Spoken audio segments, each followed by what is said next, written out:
gracias a usted, ¿qué tal? Bien, gracias. Afortunadamente todo bien.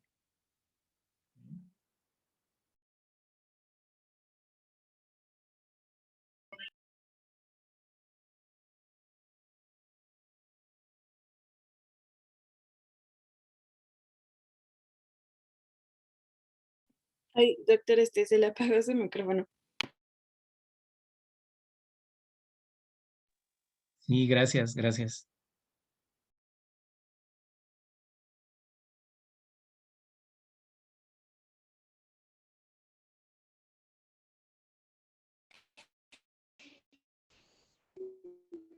Chicos, sí pueden proyectar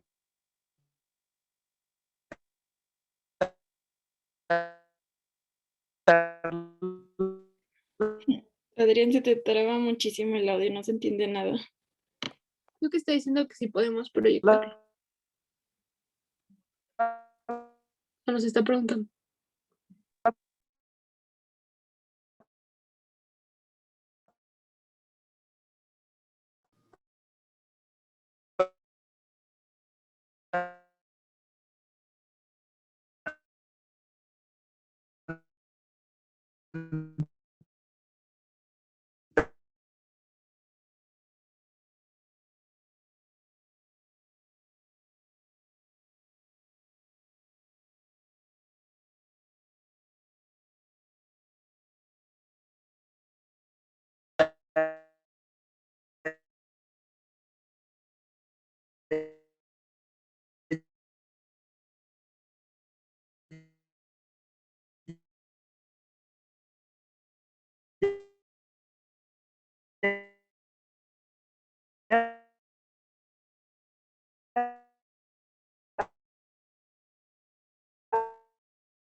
No pueden compartir la presentación?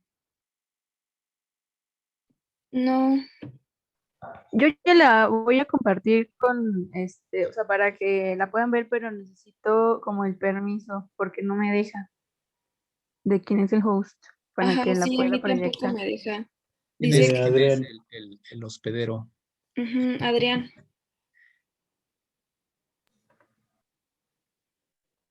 Y Adrián, se le traba mucho, ¿no? Fue el que habló hace un momento. Ajá, es él, se le traba mucho.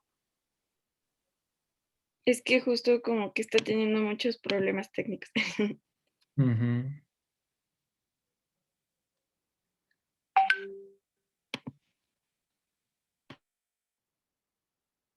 María Valencia.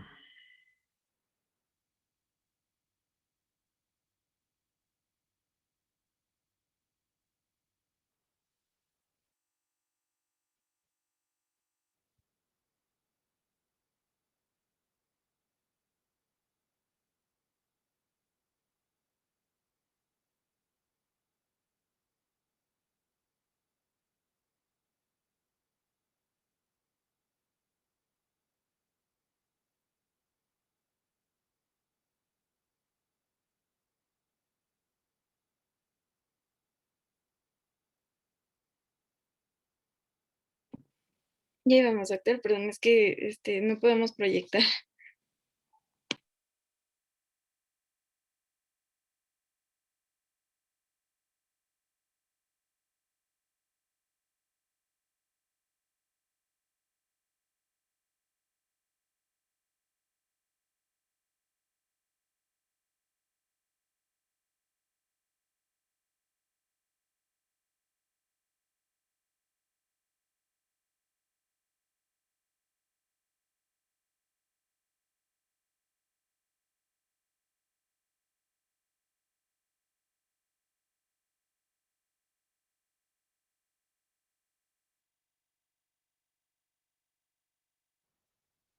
Hola, doctor Yáñez, ¿cómo está?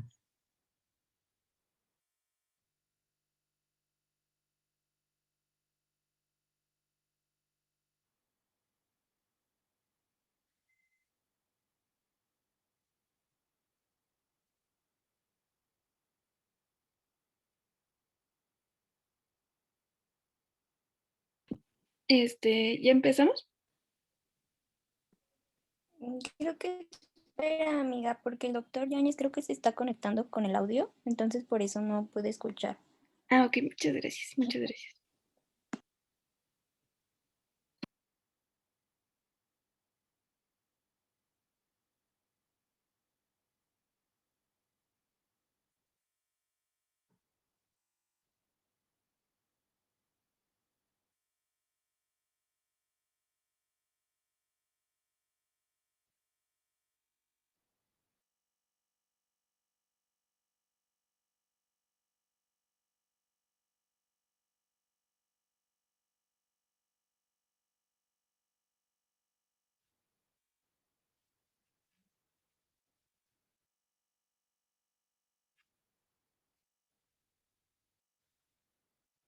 Creo que ya dice Ariadna.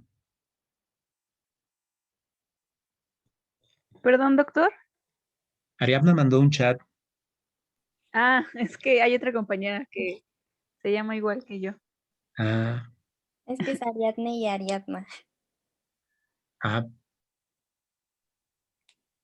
Sí, buenas tardes.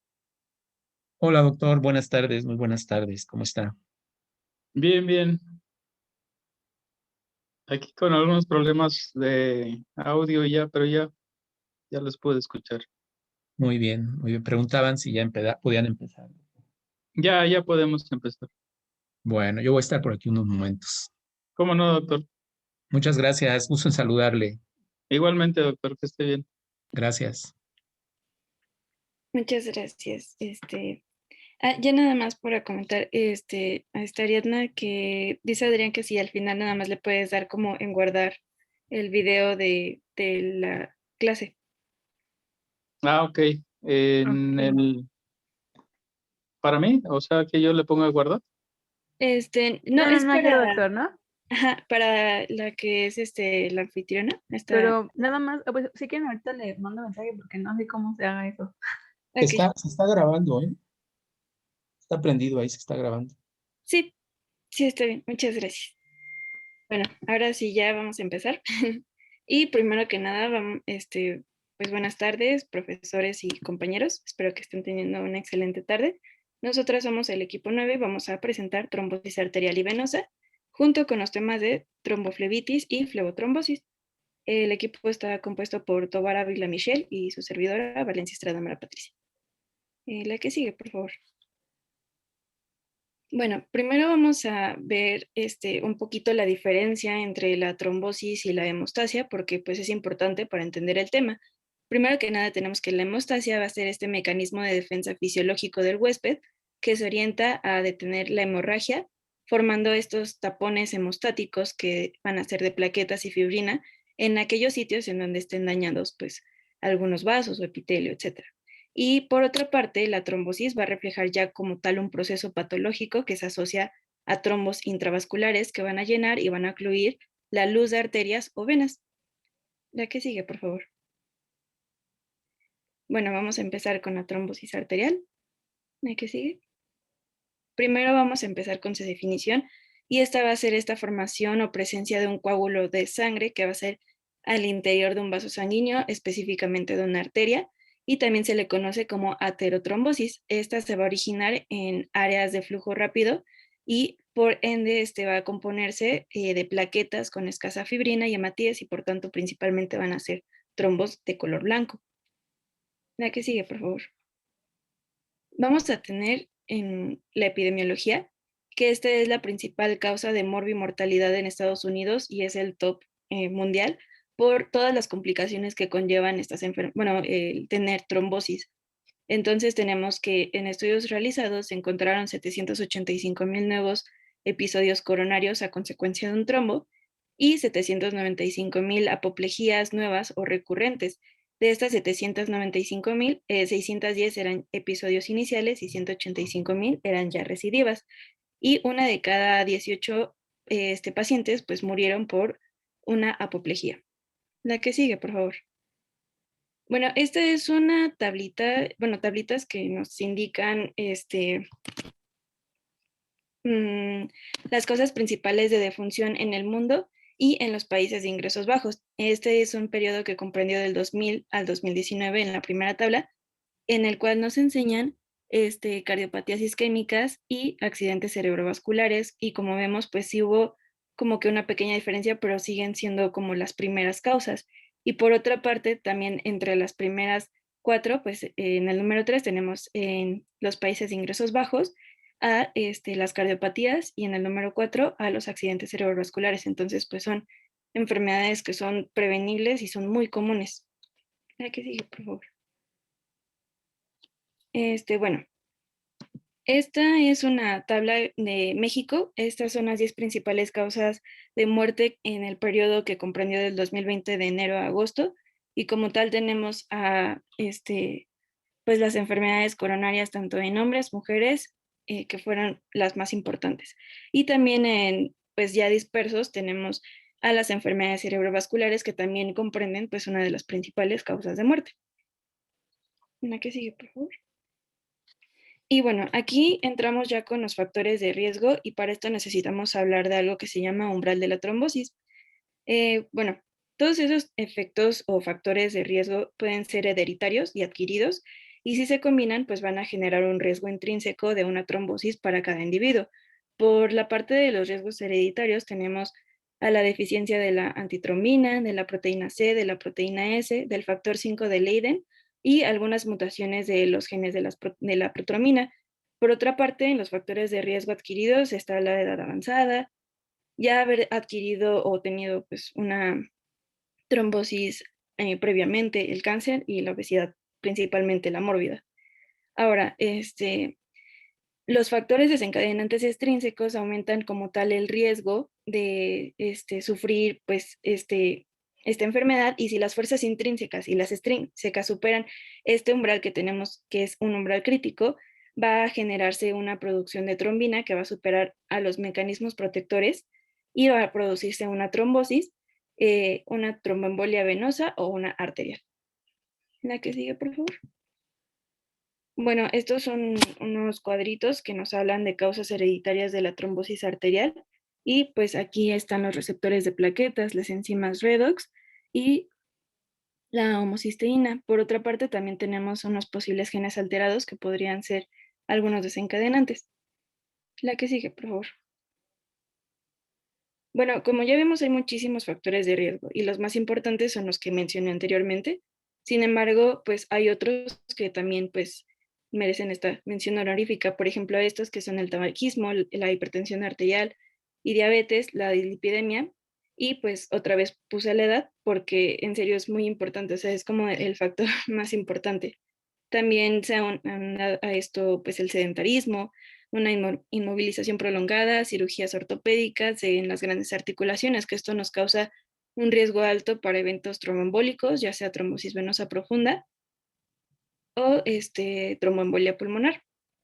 También un uso de anticonceptivos hormonales, embarazos y puerperios, el cáncer, el lupus eritematoso y tener un catéter venoso central. ¿De qué sigue, por favor? Y bueno, antes de empezar a hablar de toda la patogenia y así, quiero mencionar pues un poquito de esto, que es un recordatorio acerca de las proteínas procoagulantes, que también son más conocidas como los factores de coagulación, y estos, como sabemos, pues favorecen a la producción del trombo en la sangre, y aquí en esta tabla pueden verse cuál es el origen de cada uno de ellos, y como pueden notar, algunos son dependientes de la vitamina K. Aquí pues lo puse porque es importante conocerlo, ya que se relaciona mucho con su tratamiento. ¿La que sigue, por favor? Estos son los factores que están en la sangre y se encargan pues de evitar la coagulación.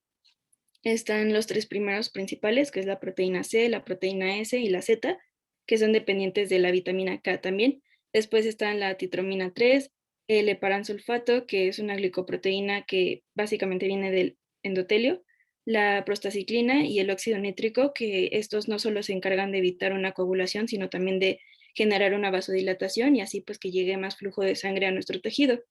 Y por último tenemos a la heparina, especialmente estas vienen de las células en los mastocitos y de las células cebadas, para que funcionen, pues, en general estos mastocitos y estas células, pues, son muy abundantes o son ricos en el tejido del hígado y del pulmón y todo el tiempo van a estar liberando la heparina porque es una de sus funciones importantes de esos tejidos que son como un filtro de los coágulos y todos los coágulos que se producen en las venas, que es el lugar más común para esta producción, pues van a parar al hígado o al tejido pulmonar y para que no empiece a trombosar todo el árbol bronquial y de las arterias o de la vena porta, entonces pues les damos un alto contenido de anticoagulantes a estos pacientes en este tipo de tejidos.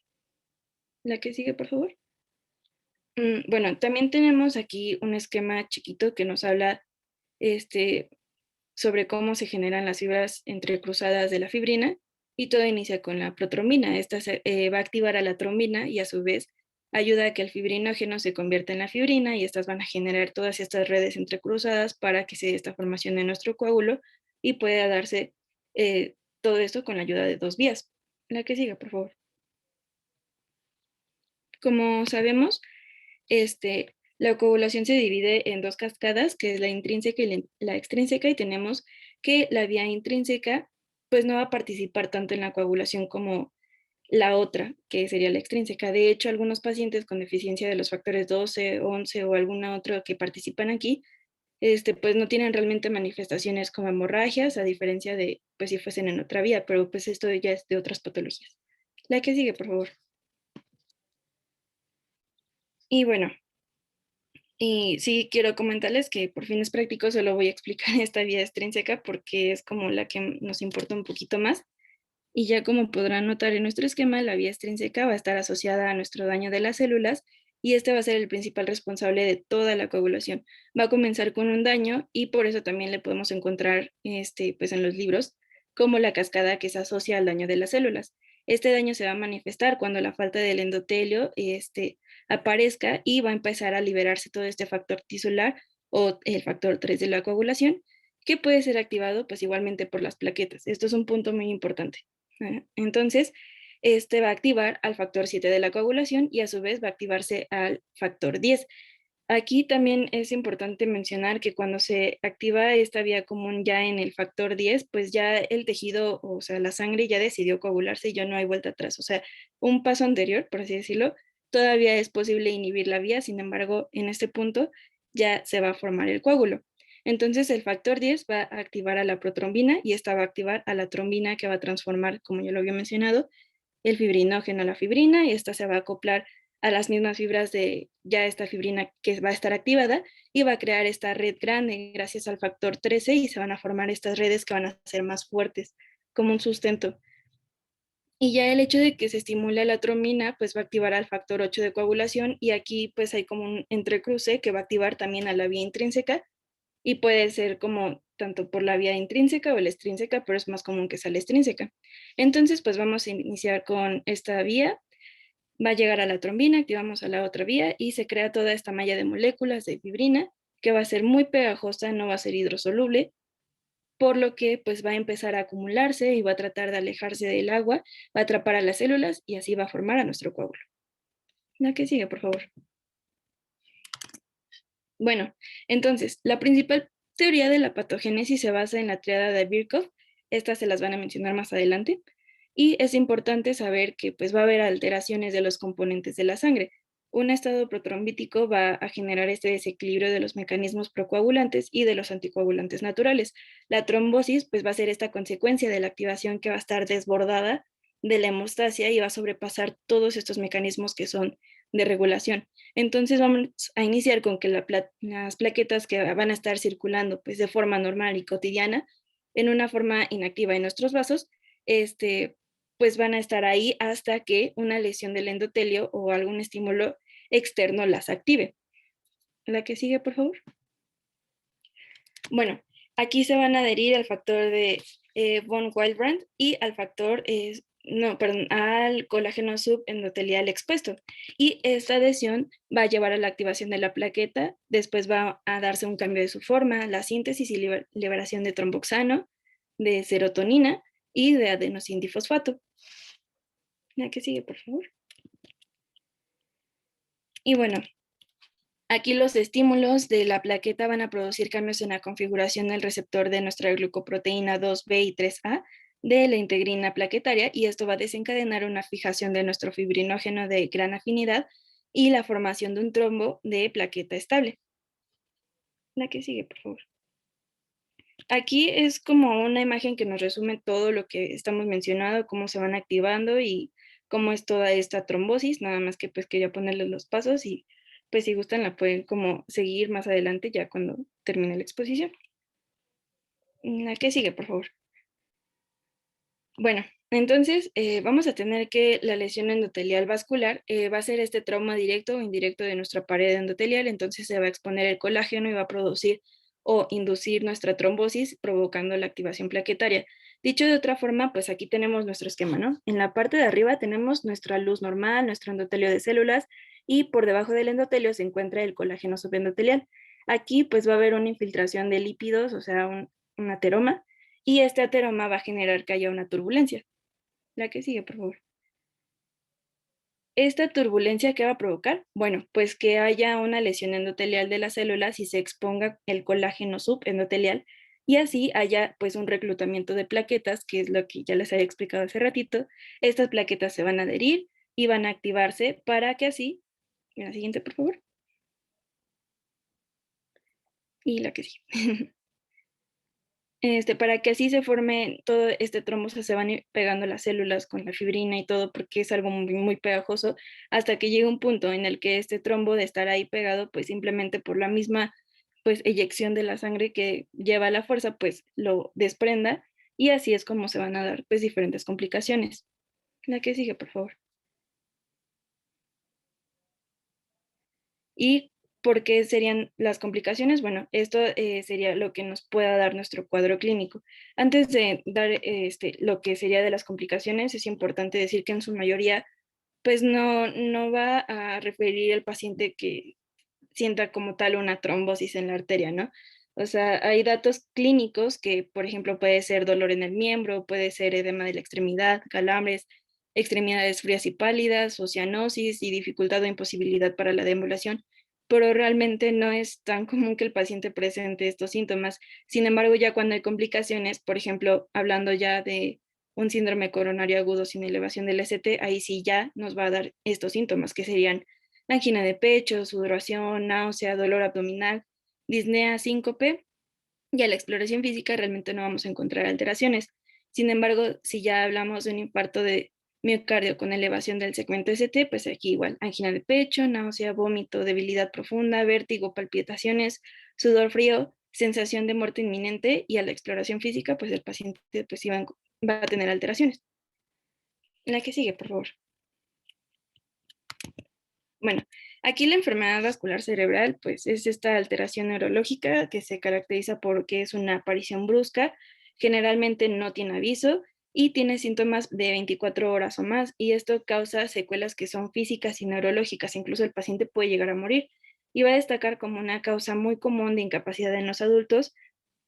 Es la quinta causa de muerte en nuestro país, y para eso tenemos también, o sea, para detectarla, la prueba FAST, que ayuda a identificar los síntomas de un EBC y podamos actuar pues oportunamente. Esta es una mnemotecnia que es FAST, face de cara, que pues el paciente va a tener, bueno, se le va a pedir al paciente que sonría y pues de un lado no va a poder levantar el rostro, arms, o sea, brazos, va a poder levantar un brazo sí, pero el otro no.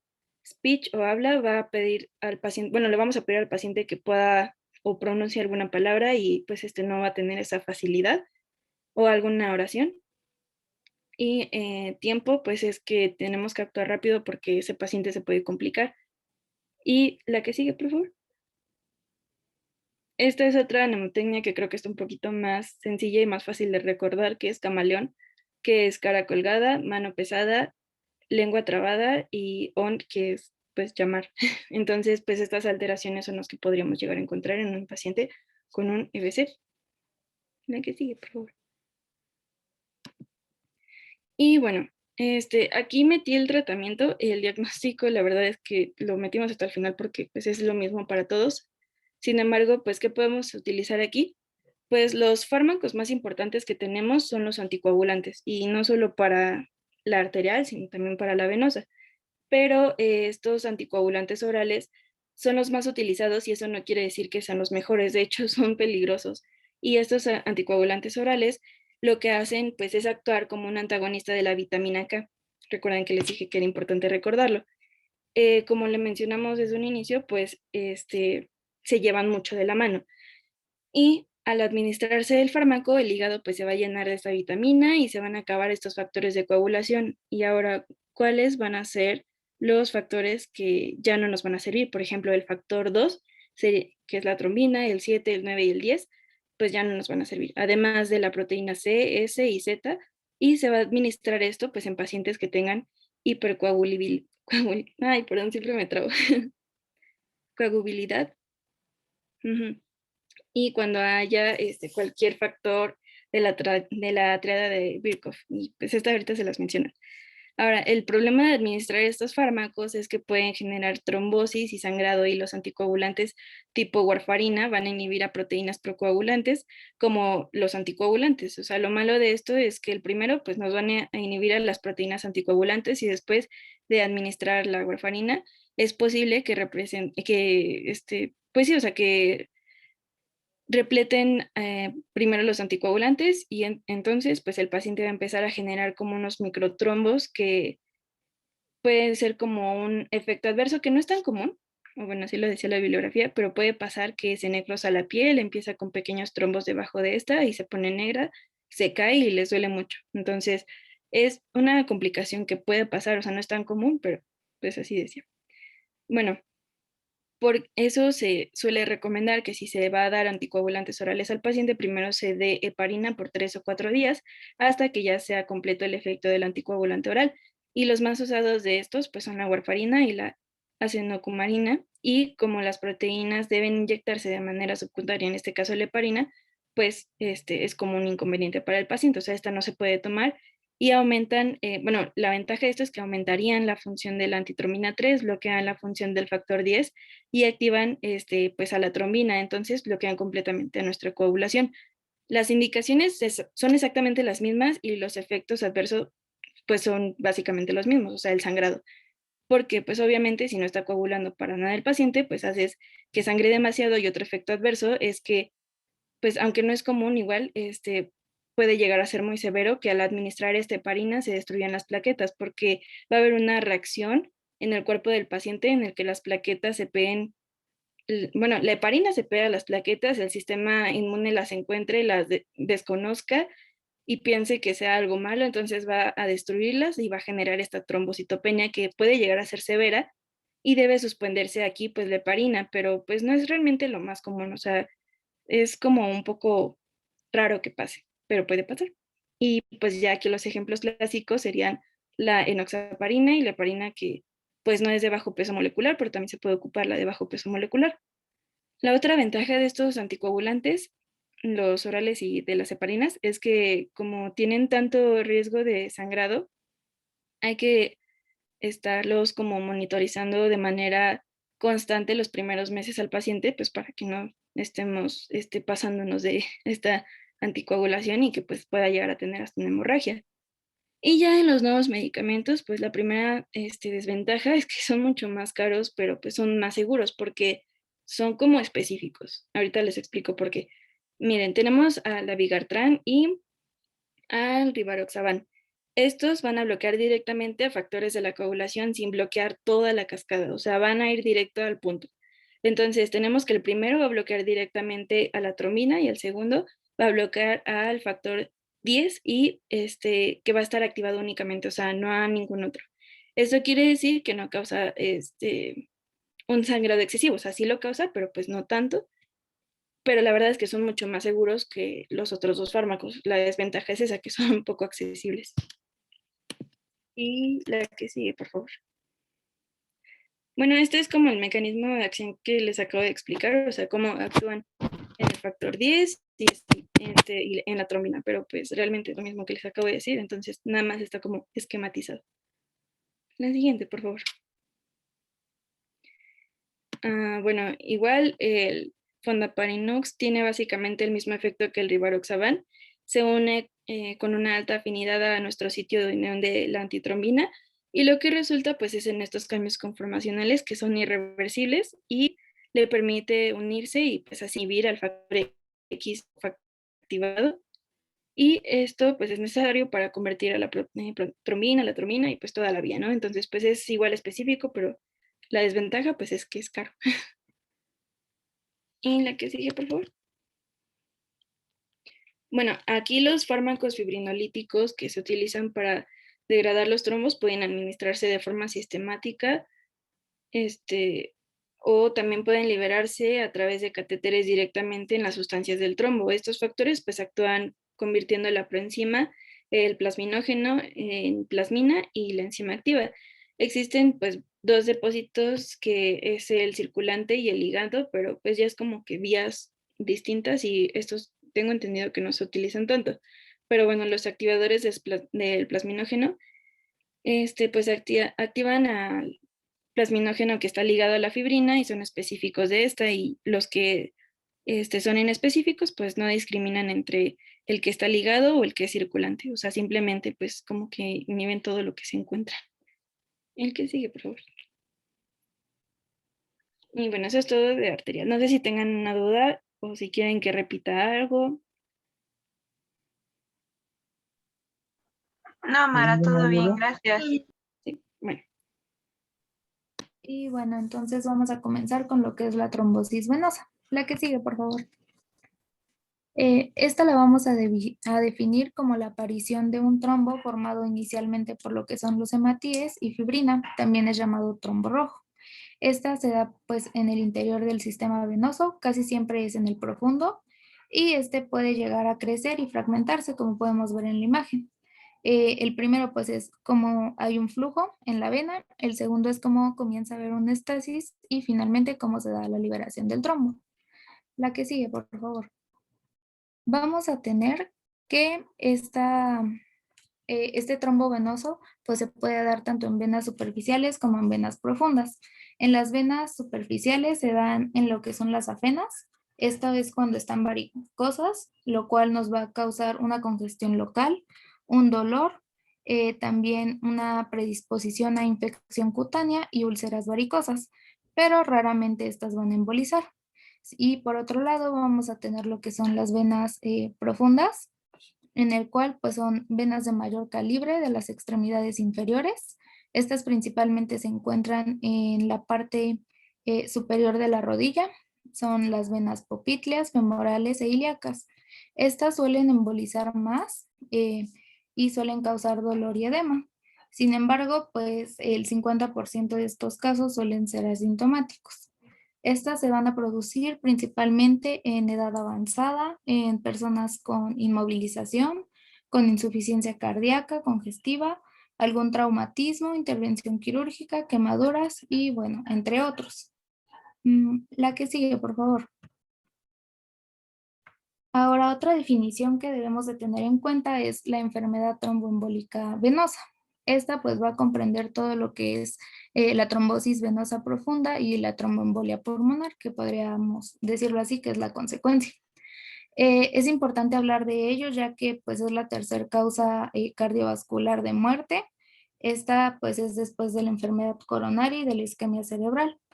También tenemos que pues es la principal causa de mortalidad en personas hospitalizadas y es uno de los principales problemas de salud en países de desarrollo. La que sigue, por favor. Vamos a tener ciertos factores de riesgo.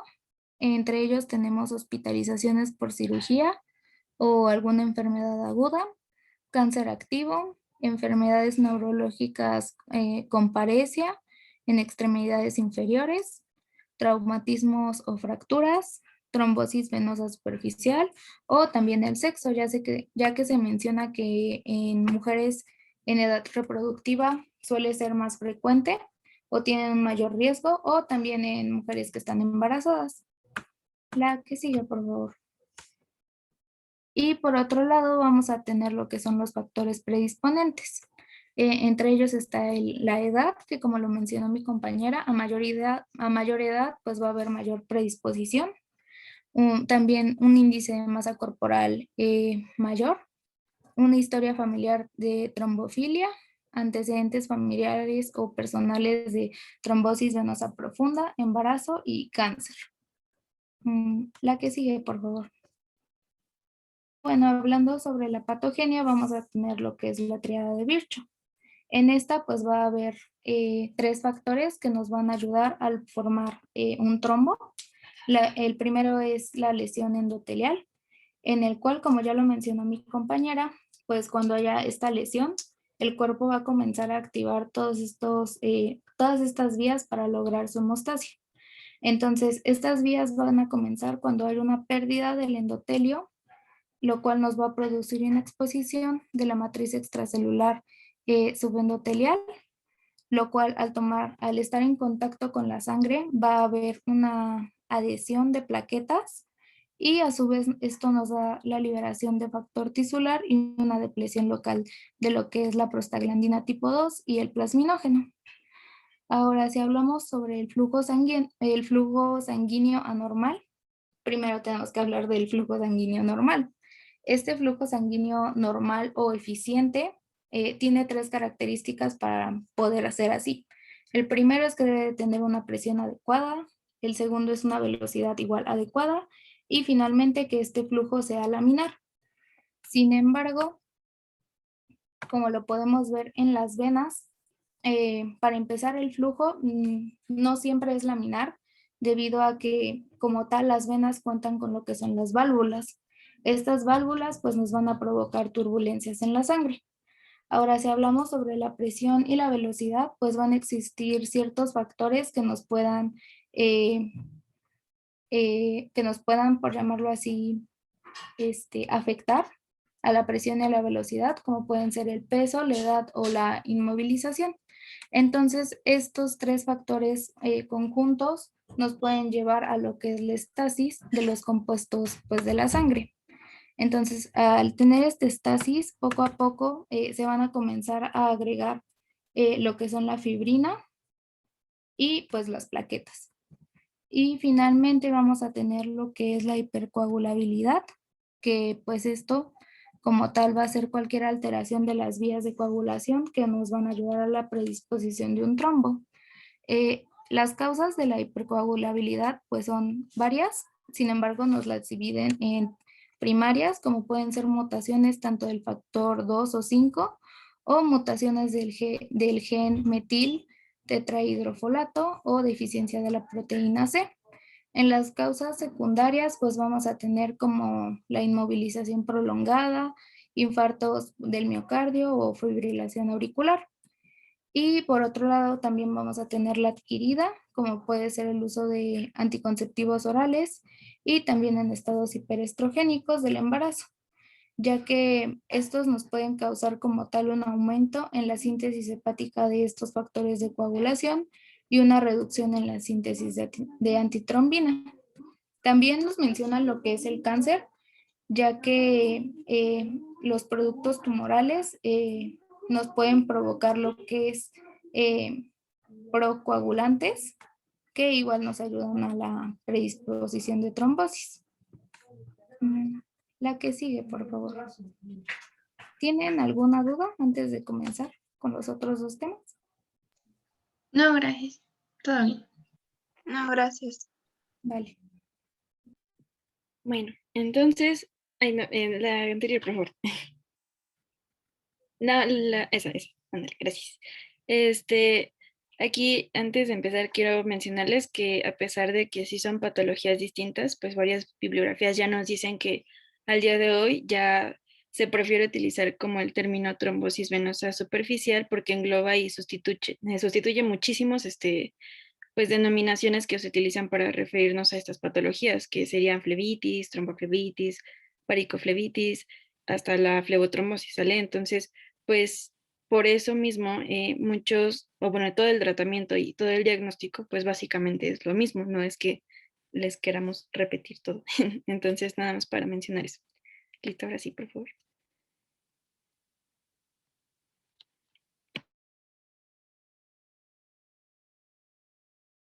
Y bueno, vamos a iniciar con lo que es la tromboflebitis, lo cual, bueno, como definición es la formación de un trombo como consecuencia de la inflamación de la pared de una vena. Esto, como ya lo vimos anteriormente, es debido a que van a comenzar a depositarse una serie de elementos en el sitio de la alteración de la vena, por el proceso inflamatorio. Estos pues pueden ser leucocitos y fibrina en primer término. Y bueno, además también van a existir elementos que van a intervenir en la coagulación para formar pues el trombo. La que sigue, por favor. Y hablando de la flebotrombosis, esta va a ser pues esta formación de un trombo en la cual no hay ningún proceso inflamatorio de nuestra pared, simplemente pues es esta formación a consecuencia de algún tipo de alteración que pueda estar en la constitución de la sangre, y la formación del coágulo va a estar condicionada por dos factores principalmente, que va a ser la disminución del tiempo de coagulación sanguínea y la lentitud en la velocidad de la corriente venosa, que es lo que les acaba de explicar mi compañera. Y ya el coágulo que se forma va a ser principalmente de color rojo y va a ser semejante al que se podría llegar a formar en una extravasación sanguínea. La que sigue, por favor. Bueno, en ambas patologías la formación del trombo pues es la principal o el principal fenómeno que desencadena el cuadro, y en general existen causas predisponentes y determinantes para la producción del coágulo intravenoso, que son las que les van a explicar ahorita.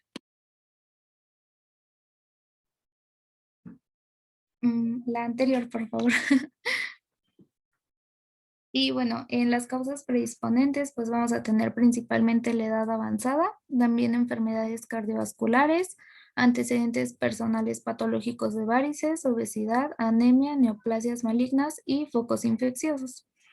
La que sigue, por favor. Y en cuanto a las causas determinantes, pues vamos a tener los traumatismos, que pues nos ayudan a la alteración vascular, y también el retardo circulatorio. La que sigue, por favor. Bueno, aparte de este retardo circulatorio, hay modificaciones en nuestros componentes sanguíneos que, como ya les había mencionado, nos pueden ayudar a que aumente esta propiedad de coagulación. Esto serían el aumento de la viscosidad sanguínea, la hiperplaquetosis con aglutinación, un aumento del contenido del fibrinógeno, hipoproteinemia y también estaría la hiperglobulinemia, el aumento de la peptidasa, aumento de la cantidad del calcio y disminución de la capacidad de la combinación de nuestro dióxido de carbono. Ahora, la coagulación intravenosa puede ocurrir en cualquier parte del organismo, pero como ya les había mencionado Michelle, suele ser más en el miembro inferior por la mayor cantidad de sangre circulante, porque la bibliografía menciona que hay ocasiones en las que, o bueno, la mayor parte del tiempo, aproximadamente tenemos 1 litro de sangre en nuestras venas. Entonces en los miembros inferiores es muchísima sangre, y por eso pues suelen darse todas estas patologías. Y pues es más común que sea en el miembro inferior izquierdo, y pues esta razón es porque hay una disposición anatómica que viene desde la vena ilíaca primitiva, porque se entroca en la vena cava de forma más oblicua. Entonces, aparte, se atraviesa por la parte superior por la arteria ilíaca primitiva derecha, a comparación del lado derecho. Entonces, pues está como más apretada, y por eso pues suele darse más en este miembro izquierdo. La que sigue, por favor. Y bueno, vas. Sí, perdón. Las manifestaciones clínicas son subjetivas y objetivas, y son diferentes en la tromboflebitis y en la flebotrombosis, y ahorita se las vamos a ir explicando así como en comparación para que ustedes lo puedan ir integrando. O sea, qué van a ver en una trombo y qué van a ver en una flebo. Y pues vamos a empezar con las trombos y ahorita les explico las flebo. Y bueno, vamos a comenzar con lo que es el dolor en la tromboflebitis. Este suele ser muy intenso, espontáneo, y generalmente es en todo el miembro inferior. Este no suele tener una localización específica, sin embargo, igual mencionan que puede haber un predominio en la región inguinal. Esto pues se cree que es debido a la isquemia consecutiva al angiopasmo o reflejo de los vasos femorales. Se va a explorar por la palpación del trayecto de los vasos. Sin embargo, muchas veces suele dificultarse debido a los casos en los que hay edema, el cual pues vamos a ver un poco más adelante. Y pues en la flebotrombosis, este dolor va a ser de poca intensidad, si no es que no va a haber dolor, y es más provocado que espontáneo. O sea, va a ser como por algo que le ocurra al paciente, más que pues sea de que le duela así de la nada. Se va a localizar pues en la planta del pie subjetivamente, también en la pantorrilla, en la ingle y sobre todo en las etapas ya tardías, pues es cuando se va a presentar. Y ya al principio, pues casi no va a haber este dolor espontáneo. En ocasiones puede ser in situ por el coágulo intravenoso que comprime la pared de la vena. Y en general, pues en la tromboflebitis, al enfermo pues se le va a manifestar de modo muy claro su enfermedad, o sea, va a tener pues muchas características clínicas, mientras que en la flebotrombosis pues el médico sí necesita como que diario o pues siempre estarle buscando estas manifestaciones clínicas al paciente porque pues no las manifiesta, o sea, no las tiene, lo que es pues bastante grave porque en ocasiones es el único aviso que te da, es cuando ya hay una embolia pulmonar y pues ya está pues crítico nuestro paciente. La que sigue, por favor. Y bueno, ahora hablando sobre el edema, en la tromboflebitis, este suele ser generalizado a todo el miembro inferior. Este es progresivo, creciente y puede llegar a alcanzar volúmenes muy grandes y extensiones amplias. Este suele ser blando y blanco y generalmente suele impedir la movilización del miembro. Este se va a dar por alteraciones en la hidráulica circulatoria debido al espasmo arteriolar y venular como resultado de los impulsos vasoconstrictores originados en el segmento tromboflebítico y acarreados por el sistema simpático. Ahora, también tenemos que esto ocasiona un retardo circulatorio capilar y anoxia tisular que hace más permeable en mayor grado a los capilares y esto va a favorecer extravasaciones abundantes de líquidos a los mismos tejidos. Estos no suelen ser canalizados por estos mismos capilares como sería en un estado normal. Y bueno, este se va a explorar mediante la palpación y la medición de la circunferencia del miembro. En la flebotrombosis el edema pues casi no va a existir, o sea, casi no van a presentarlo, sobre todo al inicio de la enfermedad. Aparece ya después del tercer o cuarto día y ya se localiza en las regiones supramaleolares o pues ya sería como algo muy discreto, muy pequeñito. En cambio, pues hay otro tipo de edema que se puede llegar a localizar en los músculos de la pantorrilla, ya infiltrándolos y aquí pues da origen al signo de la pantorrilla y ahorita se los voy a explicar. Se va a explorar, pues al compararlo con la pierna sana o el miembro sano y su consistencia va a ser dura por lo mismo del edema, que se va a presentar pues cuando la trombosis de las venas de las piernas pues ya tiene una progresión ascendente de las del pie y la flebotrombosis del miembro inferior principalmente pues es de las pequeñas vénulas de la planta del pie y del ortejo, entonces pues ascienden, o sea, suben y es cuando ya empiezan a mostrar como este edema. ¿La que sigue, por favor? Y finalmente vamos a tener lo que es la fiebre. En la tromboflebitis sí va a existir fiebre y esta suele agravarse cuando existe un cuadro de infección en la pared venosa. Y pues en la flebotrombosis realmente pues no hay foco séptico en la vena, entonces es muy raro que haya fiebre. ¿La que sigue, por favor? Y en cuanto a la exploración física, la guía de práctica clínica nos menciona algunas maniobras para saber cómo está pues la circulación en las venas profundas. La primera va a ser la maniobra de Howmans, en el cual pues se le pide al paciente que debe estar acostado boca arriba y en esta posición el examinador va a elevar la pierna del paciente, va a mantener la rodilla en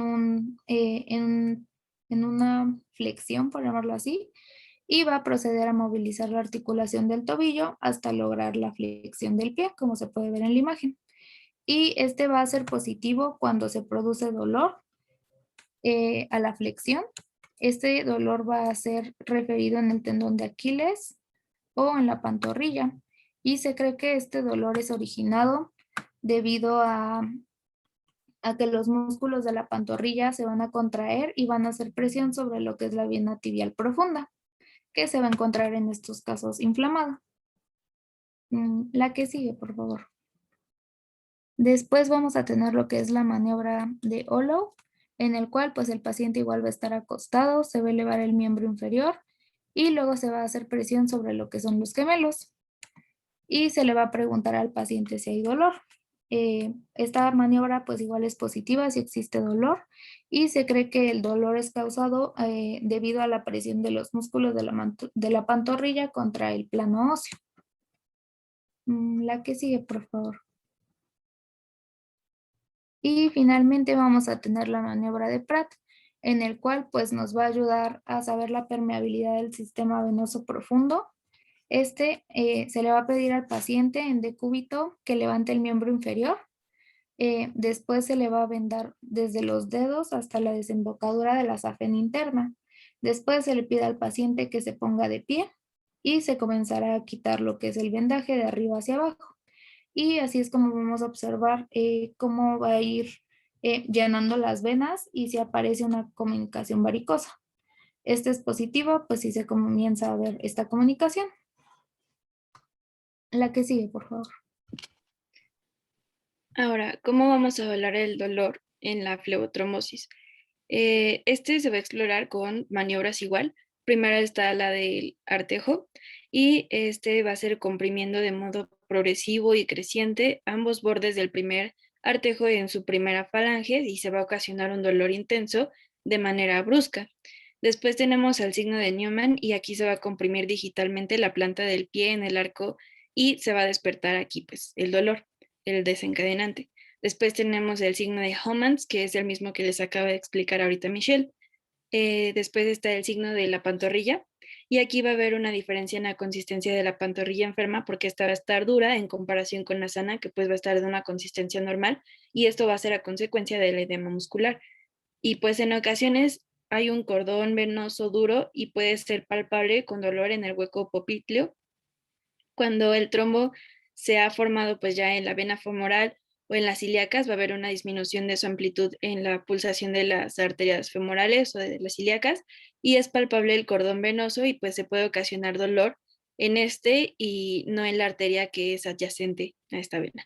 Y también puede haber taquisficmia no mayor de 100 por minuto y puede o no haber temperatura aumentada. Generalmente no hay temperatura aumentada. ¿La que sigue, por favor? Y ahora en cuanto al diagnóstico, pues vamos a tener que va a iniciar con la sospecha de la sintomatología, la exploración física y la presencia de factores de riesgos para la trombosis.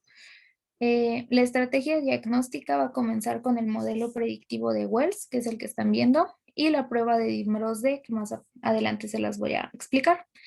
Los resultados de estas dos pruebas pues nos van a indicar la necesidad o no de realizar la exploración complementaria pertinente que nos va a ayudar a confirmar pues, la presunción diagnóstica.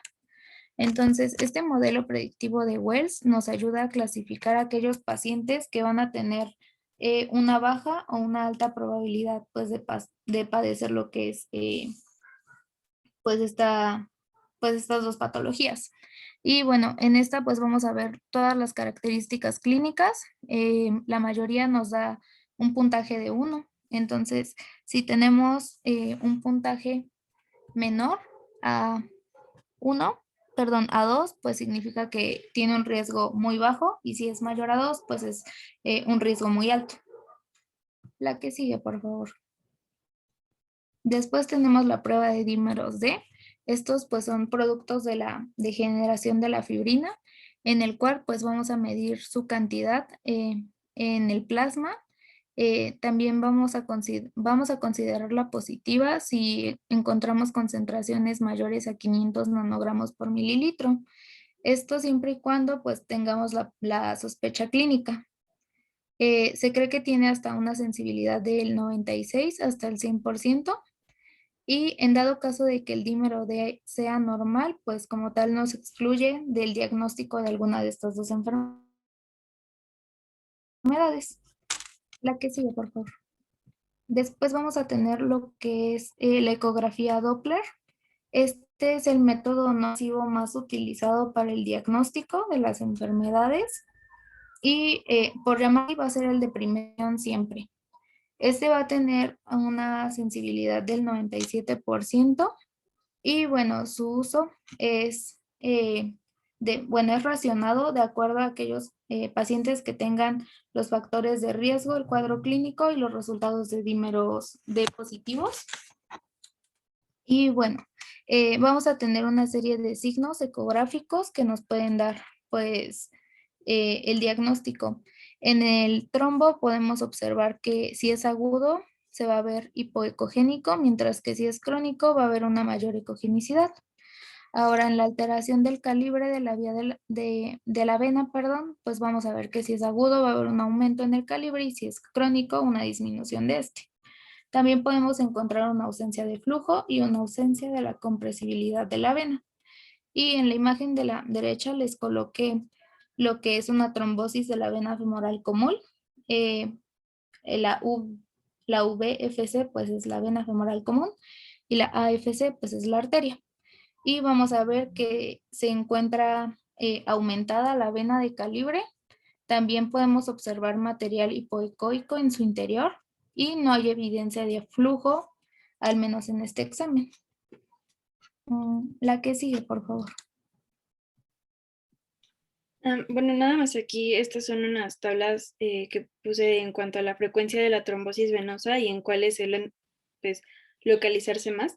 Y si ustedes sospechan pues, de esta trombosis, pues este es un algoritmo que les puede ayudar o pues una guía para ver si ustedes necesitan ecografía o no, que pues ya sabemos que sí es muy necesario. Entonces, pues ya si quieren verlo más detenidamente, ahorita vamos a tocar estos temas de más de 5 centímetros, menos de 5 centímetros y todo eso. Entonces, pues nada más.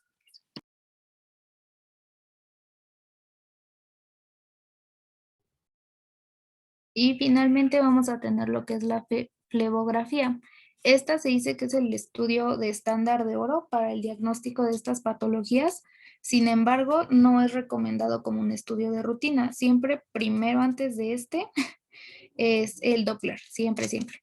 Este estudio va a consistir en lo que es la administración de medio de contraste intravenoso en la extremidad estudiada, lo cual pues nos va a ayudar a localizar el trombo y todo el trayecto del miembro pélvico afectado.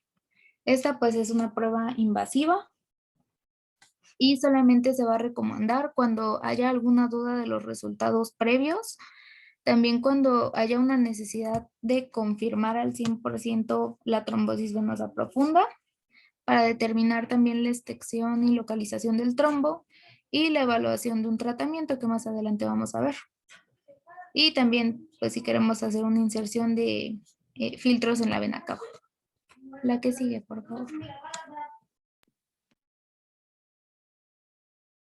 Y bueno, aquí les coloqué un algoritmo de cómo realizar, por llamarlo así, el diagnóstico y cuáles van a ser las pruebas que vamos a necesitar, pues de acuerdo a la situación. Ahí se las dejo, pues igual por si la quieren checar. La que sigue. Gracias.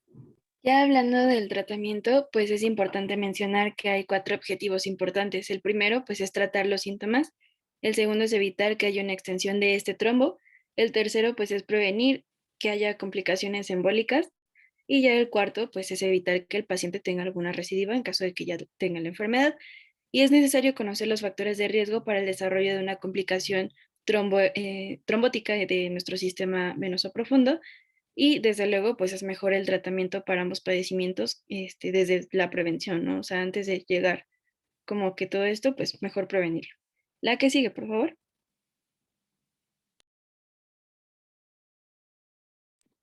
Por lo general, el manejo conservador clásico es la primera opción del tratamiento, porque pues no hay ningún tratamiento como tal óptimo. Solo hay tratamientos que son locales, que van encaminados pues más al alivio del dolor sintomático, etcétera.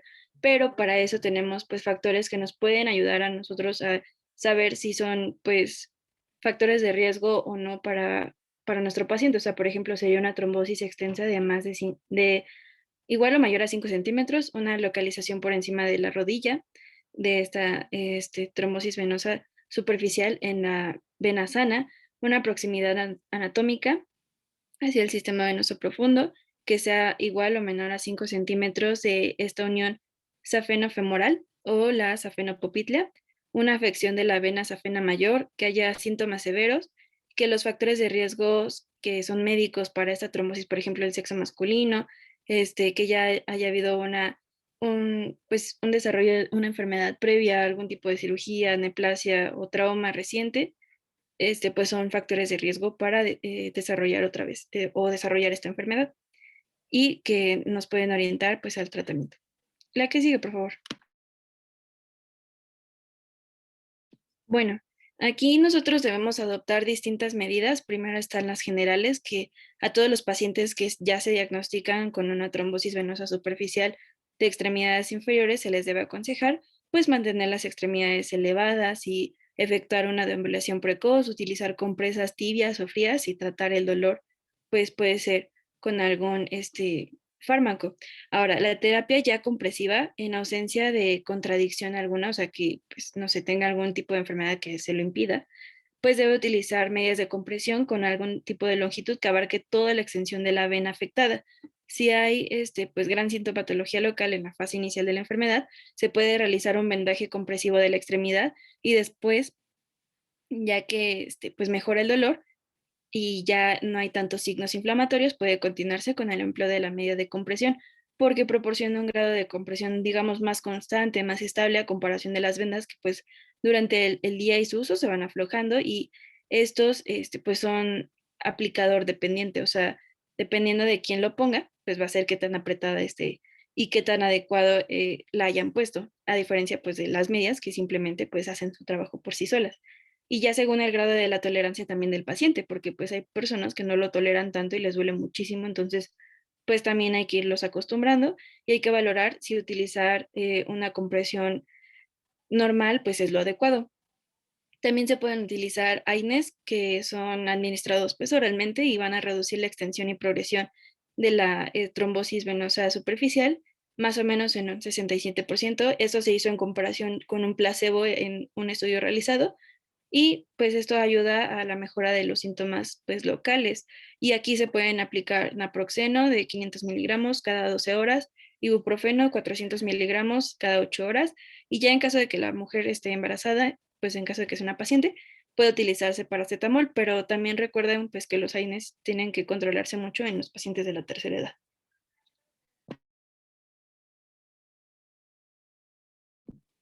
La que sigue, por favor. El tratamiento anticoagulante es la base del tratamiento de esta enfermedad y pues es para resolver el proceso y prevenir algún tipo de complicación y ya se los expliqué hace ratito, o sea, ya la verdad ya no voy a entrar tanto en detalle, solo para mencionarlos que aquí se pueden utilizar las heparinas de bajo peso molecular, las heparinas de bajo peso molecular más medias de compresión y el fondaparinux o cualquier otro fármaco que ya les he mencionado para el tratamiento anticoagulante. Ahora, para el quirúrgico, pues se basa en evitar la progresión al sistema venoso profundo y tratar de eliminar la posibilidad de que haya una embolia pulmonar, ¿no? Que sería una complicación fatal. No se recomiendan otros tratamientos que sean aislados, orales, intramusculares o intravenosos ante el tratamiento de esta enfermedad y solo se indican pues antibióticos cuando hay una infección que es clara y si es muy necesario. Ahora, estos tratamientos quirúrgicos pues sería una trombectomía, una ligadura de una ligadura profiláctica de la vena safena en la confluente con la femoral, una fleboextracción o fleboctomía y varicectomías. Estos no se recomiendan en la fase inicial, o sea, en la fase inicial puede utilizarse cualquier otro tratamiento, sin embargo, de usarlos en la fase inicial, pues podríamos generarle incluso complicaciones al paciente que no necesita. Y las recomendaciones terapéuticas pues deben basarse en esta localización y en la extensión de la trombosis y también en la presencia de los factores de riesgo que ya les había mencionado, también el tipo de la vena afectada y qué circulación tiene el paciente. La que sigue, por favor.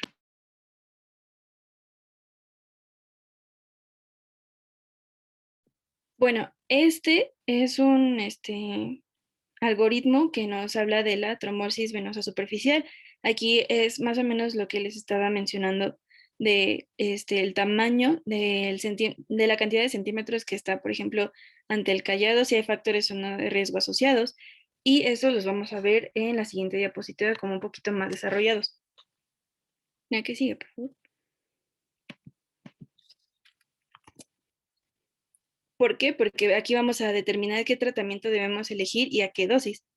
Por ejemplo, si es una trombosis venosa superficial, si está a 3 centímetros o menos de nuestro callado safenofemoral o safenopopliteo, se puede utilizar una heparina de bajo peso molecular a una dosis terapéutica, y de esta duración pues ya puede ser como si fuera una trombosis venosa profunda. La trombosis venosa superficial a más de 3 centímetros de nuestro callado safenofemoral o safenopopliteo y de igual o mayor a 5 centímetros de tamaño, pues vamos a preferir darle una dosis profiláctica de fondaparinux de 2,5 miligramos al día, o rivaroxaban de 10 miligramos al día. También puede darse dosis profilácticas intermedias de esta heparina de bajo peso molecular. Puede darse dalteparina, enoxaparina, nadoparina o pues muchas más. Y esto puede ser durante 45 días, que es más o menos lo recomendable. Ya cuando es mayor a 3 centímetros de nuestro callado safenofemoral o safenopopliteo y menor de 5 centímetros de extensión sin factores de riesgo asociados, pueden darse AINES orales. Aquí es igual ibuprofeno, naproxeno, y aquí tenemos que reevaluar a los 7 o 10 días de este tratamiento, del inicio de este tratamiento.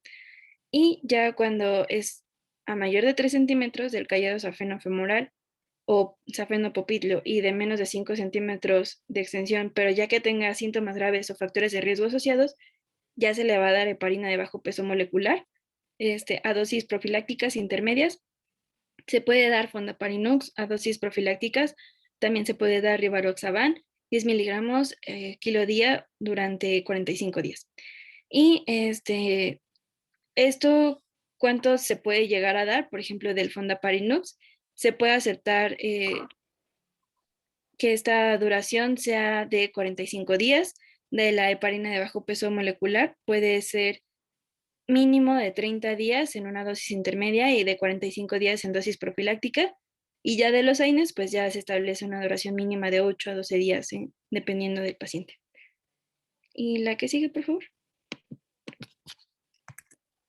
Y bueno, ya para finalizar, pues hay bibliografías que nos dicen que el verdadero tratamiento para la tromboflebitis y la flebotrombosis, pues es el conocimiento como tal y la patogenia. Entonces, pues para explicar la acción de estos procedimientos, pues es como la terapéutica específica. Por ejemplo, para la tromboflebitis se dice que el tratamiento sería un bloqueo simpático lumbar con novocaína, y para la flebotrombosis, pues sería una ligadura venosa que sea siempre pues bilateral. Y hay casos bueno, esto sería si es en las femoroilíacas, o si ya es en la vena cava, pues sería única. Y pues ya sería todo.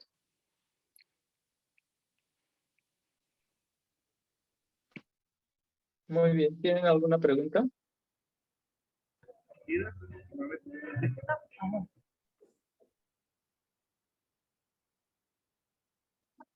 No, doctor. No, No, doctor. Bueno, ¿alguna pregunta?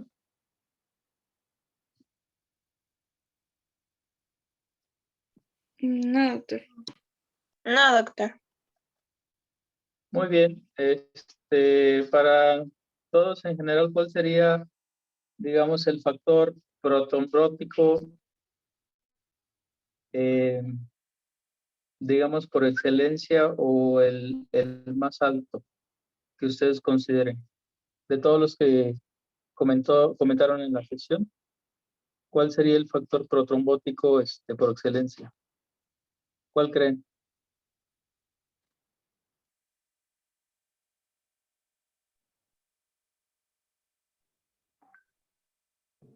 la ¿La edad, esclerosis? ¿Cómo? ¿La edad? ¿La estasis? ¿La edad?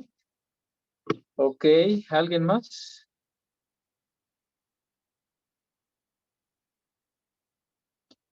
Muy bien. Bueno, la edad es un factor de riesgo, digamos, de peso, pero digámoslo así, no todos los que tienen 80 años tienen, digamos, un evento tromboembólico tan frecuente. Se requiere un factor de más peso, ¿no? La Y obesidad. La obesidad, no. Se los voy a mencionar así a grosso modo y a ver ustedes. Embarazo, obesidad, la edad, la fibrilación auricular, el cáncer,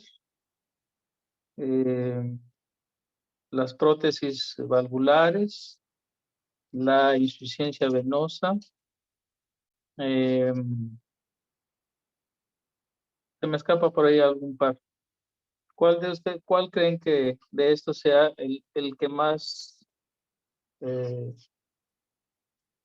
que más riesgo conlleve para el paciente? Insuficiencia venosa. Pues realmente es un factor de riesgo menor.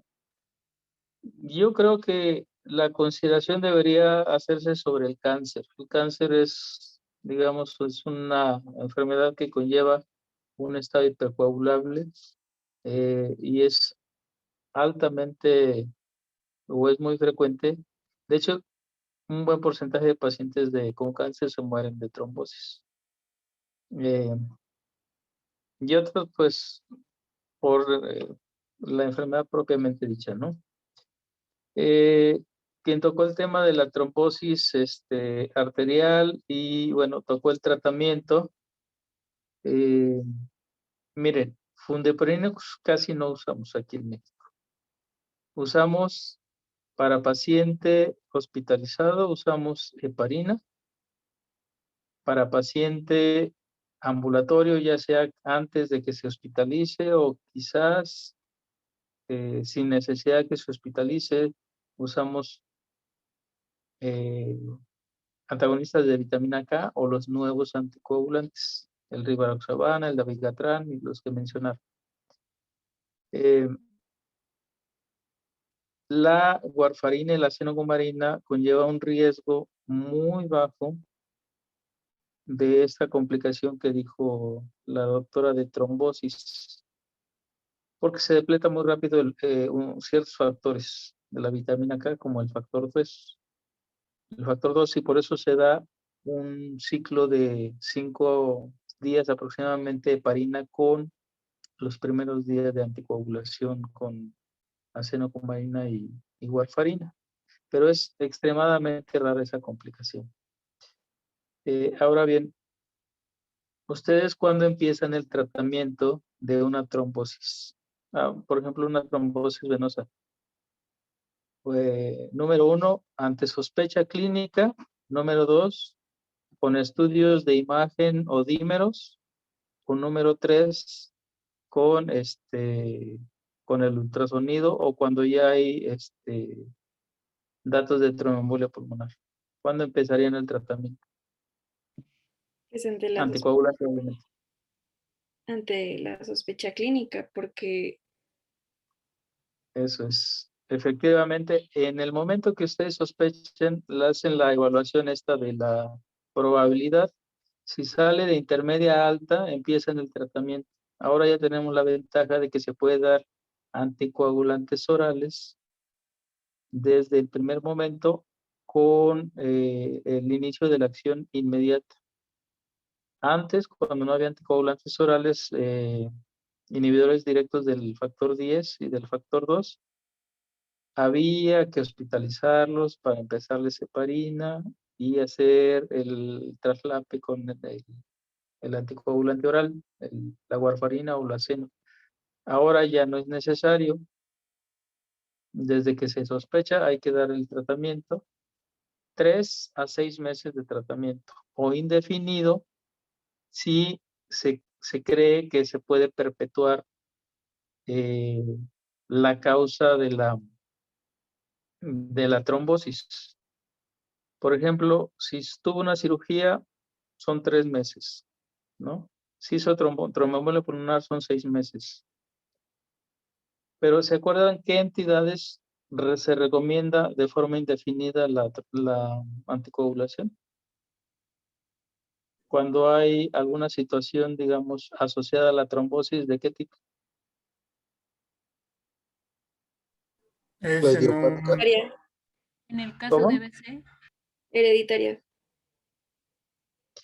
Hereditaria, sí, las trombofilias, y en caso de EBC, pero solo relacionada a la fibrilación auricular, porque el accidente vascular cerebral, que es una trombosis arterial, una de las causas, digamos, frecuentes es el embolismo por fibrilación auricular. Ahí se recomienda una anticoagulación prolongada. Y las trombofilias pueden dar trombosis venosa o trombosis arterial, y se recomienda una anticoagulación también prolongada. ¿Qué otra entidad? Ya sería como un infarto de miocardio con elevaciones podría ser. No, esa más bien es temporal. Y es temporal porque casi siempre se asocia a un trombo intramural o más bien intracardíaco, y es por 3 meses.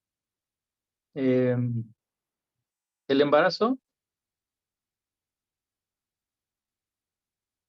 el No, embarazo es temporal, ¿no? temporal. El cáncer, lo que dura el paciente, ¿no? Porque su sobrevida puede ser obviamente acortada por el cáncer mismo, ¿no?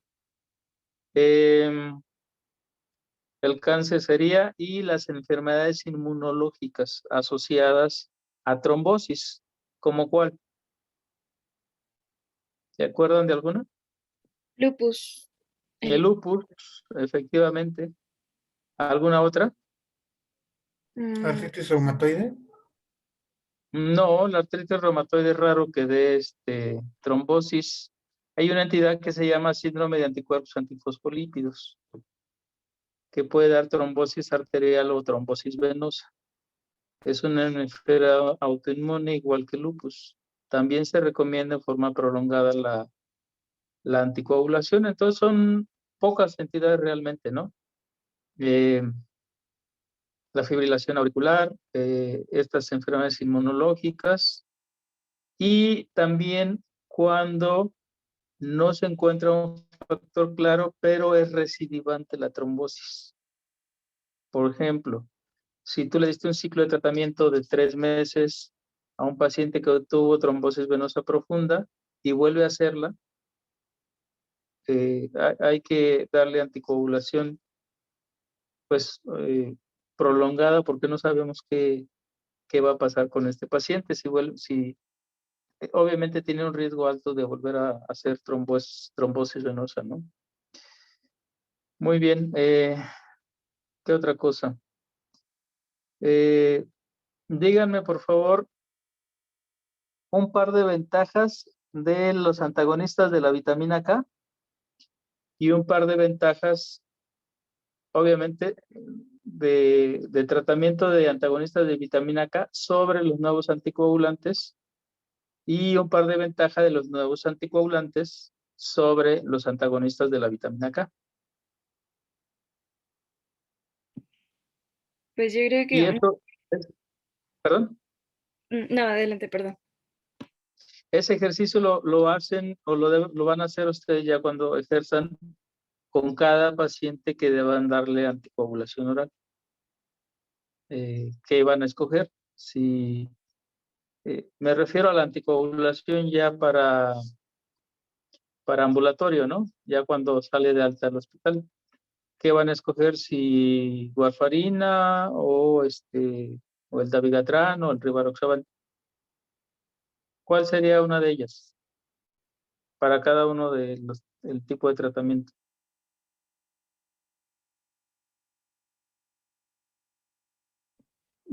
Pues podríamos utilizar primero los antagonistas de la vitamina K. No, más bien tienes que escoger, y sobre esta elección yo te pregunto, ¿cuál sería una de las ventajas que te haría escoger warfarina en lugar de dabigatran, y viceversa?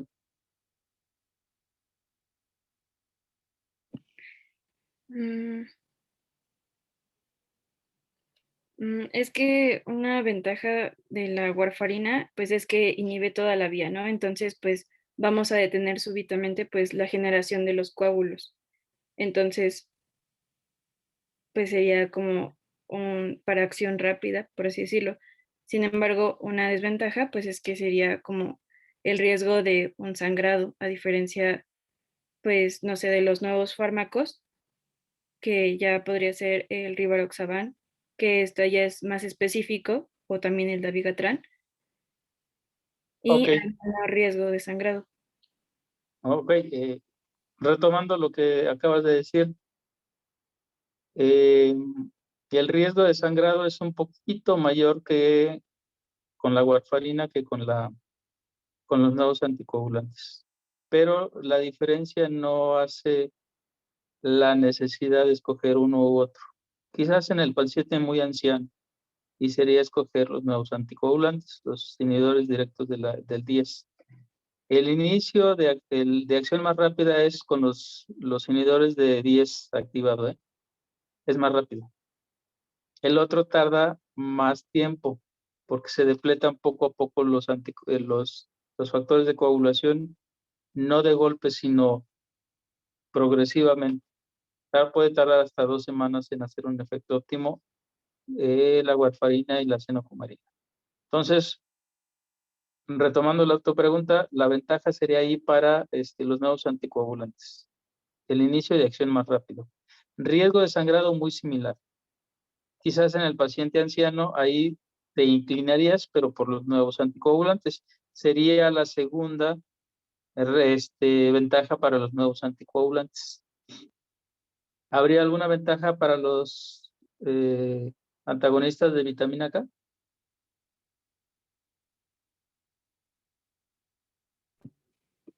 ¿No? El costo. Ajá. El antagonista de vitamina K vale como entre 200 y 300 pesos y dura entre 2 y 3 meses el tratamiento de una caja. Más o menos, entre 1 y 3 meses. Y el mes de los nuevos anticoagulantes anda entre 2,000 pesos más o menos. 2,000, 2,500. Entonces, una de las ventajas de los de warfarina y acenocumarina es el precio. Es muy diferente.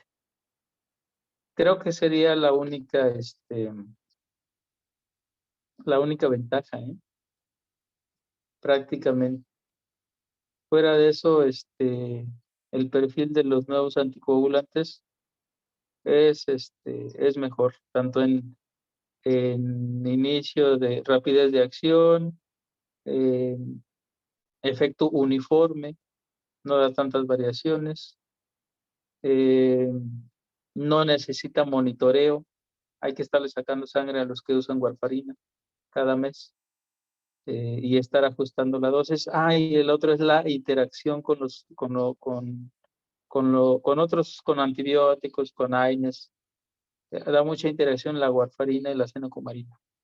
Y los nuevos prácticamente no dan interacción. Y la última sería que no hay que restringirle la dieta. A los que usan warfarina y aceno hay que quitarles la verdura por la vitamina K. ¿Sale? Muy bien, pues Sí. muchas gracias. ¿Alguna pregunta? No, doctor, muchas gracias. Bueno, pues entonces damos por terminado y ya me mandan sus hojitas de evaluación, ¿no? Sí, doctor, ahorita se las enviamos. Muchísimas gracias. Hasta Gracias, luego. doctor. Gracias, doctor. Gracias, doctor. Doctor. Gracias, doctor. Tenga bonita tarde. Gracias.